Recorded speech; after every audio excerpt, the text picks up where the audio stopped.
morning or good afternoon, guys, depending on what time you're waking up today. This video is to help you guys out with IXL P4, where you need to identify reflections, rotations, and translations. Okay, so I'm just going to go ahead and dive in. If you guys are struggling with this particular IXL, I encourage you to learn with an example. What that will do is it will give you the definition of each term, as well as a few example problems of each. Okay, so look at this shape. We got a triangle. It looks like it's not a right triangle, but it's a triangle. And we need to find which image shows a translation. Now, a translation means we're going to have the exact same shape. The shape will be a triangle. It will have the hypotenuse on the same side. It will look exactly the same. From this point to this point will be the same distance. It will just be moved somewhere inside this coordinate plane. So a translation keeps the shape exactly the same, looking exactly the same. It's just moved somewhere inside the coordinate plane. I encourage you to pause this video and go ahead and try to find out which one, A, B, or C, is a translation of this object before I go over the answer. Okay, I assume you paused the video and you went ahead and attempted the problem. So let's go over it. So this shape needs to stay exactly the same, which means this triangle needs to go this way, down, and then you have this sort of hypotenuse going on. If we look at A, well, that just might be it. We have this shape. It goes across, and then it goes down, and we got the hypotenuse facing the same way. So A is going to be our translation of this object. For translation, and if we read this one, it says, which image shows a reflection? So let's first look at this shape. It looks like we have a quadrilateral. We have 4 sides here, 1, 2, 3, 4. One of these sides is kind of slanted. This one's a short side. It goes 1, 2. That's length of 2. This side is going up and down, and it's across from the slanted side, and that's 1, 2, 3. We got 3 squares there. And then we have this other side, which is our base, and that is 1, 2, 3 as well. And that's across from our shortest side. So when we reflect, what you're really doing is you're creating a mirror image of the original object. And by flipping about an imaginary line. So you just flip the object. Okay? I encourage you to pause this video and try to find out which one, A, B, or C, the object is just flipped. Okay? Okay, I assume you had paused the video and you have an answer in mind. So I'm going to go ahead and go over the problem. Let's look at A first. If we look at A, it looks like we got these sides all across each other still. The short side is still across from this base side. But if we were to flip downwards here, and we were to flip this object this way, going down across this horizontal line, then this top part would be flipped all the way down here, and it would become the base.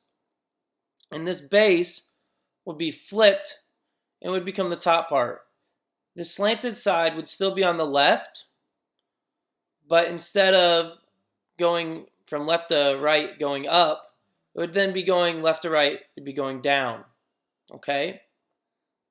And this side would be just flipped, going straight up and down still, okay? So it doesn't look like A does that. It looks like this, an easy way to tell is by looking at one side. This top part flipped over this line, going down, would become the bottom.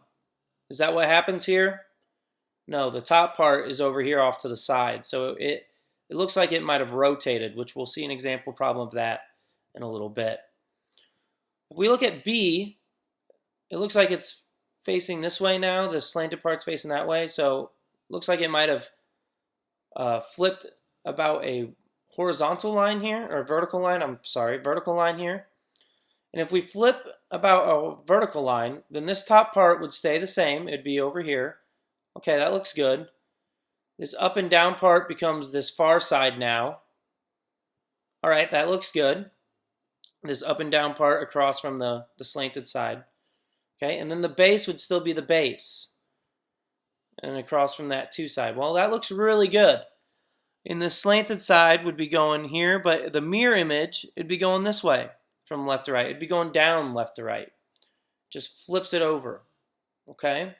So it looks like B is going to be our answer, but I'm going to check out C first, just to double check. So C looks like the exact same object, which if we remember from our last problem, translation would keep all the object looking exactly the same except moved. That's what C kind of looks like. So I'm going to go ahead and pick B. And excellent, right on, got it right. Okay, we've looked at reflections. Now we're going to look at what a rotation looks like. And if we look at this shape, it looks like we have a quadrilateral, similar to the one that we had in an earlier problem. We have 1, 2, 3, 4 shapes with a slanted side here, up and down, a top, and a base. Now, what a rotation, we need to find which image shows a rotation. Now, a rotation means we turn or move the figure around a fixed point. Now, the fixed point's usually one of these points on the shape. It could be this point, it could be that point, it could be this point, it could be this point. In these IXLs, it's usually the point closest to the center. Okay, so that's what I'm going to assume. And when we rotate, this point's going to stay the same, and all these other points are going to move, are going to rotate around the graph. It can go clockwise or counterclockwise. Okay? This is counterclockwise, this is clockwise. Anyways, so all these points are going to move, but this one's going to stay the same. Now I encourage you to pause the video and go ahead and try and answer this on your own before I go over the answer. Okay, I assume you have paused the video and have an answer selection in your head. I'm going to go ahead and go over the answer. So if we were to rotate around this point, and we were going to rotate this way, 90 degrees, that means we take a 90-degree turn. Okay, so 90 degrees this way would be going this way. So this point would go 90 degrees down here, and it would be right here. So we would have this side.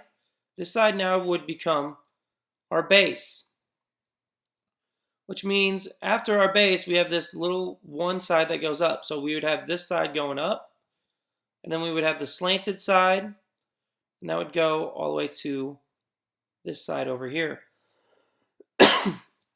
So, and this side is 1, 2, 3 away as well, so it'd be up. So we'd have a shape that goes here, down, like this.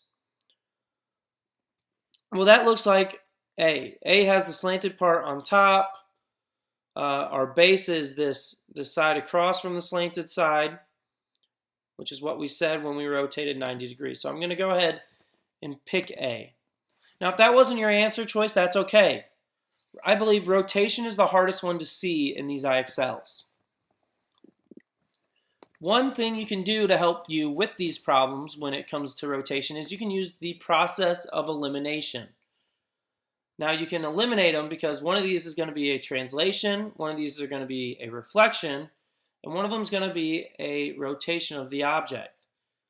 Now if we remember, a translation is the exact same object, the exact same orientation, meaning this slanted side is still going to be on this side of the shape.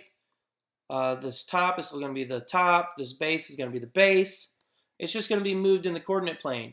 So out of A, B, and C, which one could have you eliminated right off the bat? You could have eliminated C. The slanted side is on the left still, the top is the top, and the base is the base. So C would have been eliminated because that's a translation.